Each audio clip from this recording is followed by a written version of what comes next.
الآخر اللي سمع الجزء الرابع اللي جوه التسجيل رقم 3 كان منور. الأوضة كانت هادية بهدوء يخوف. المسجل ساكت، بس الإحساس إن في حد بيتفرج عليا ما راحش. قربت من المسجل ببطء، إيدي كانت بترتعش. ضغطت تشغيل. الصوت بدأ فورا، من غير نفس، من غير تشويش. صوت واضح بس مش غريب، كان صوتي.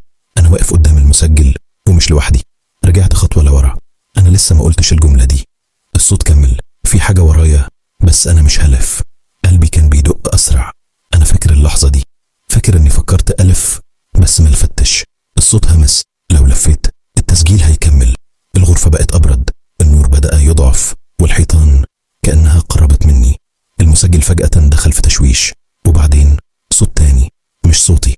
هو بقى سمعنا. مين احنا؟ بصيت حواليا بسرعة، الأوضة فاضية، بس الظل بتاعي على الحيطة كان بيتحرك لوحده. الصوت رجع تاني. المرحلة الرابعة بدأت. هو قرب. باب الغرفة اتقفل ببطء. المقبض لف من غير ما حد يمسكه. المسجل قال آخر جملة: لو عايز تخرج لازم حد غيرك يسمع. الجملة فضلت تتكرر: لازم حد غيرك يسمع. النور طفى، وآخر حاجة شفتها كان رقم جديد بيظهر على الشاشة: 4. لو وصلت لحد هنا يبقى التسجيل بدأ يسجلك. لو عايز تعرف اللي جاي كمل معانا.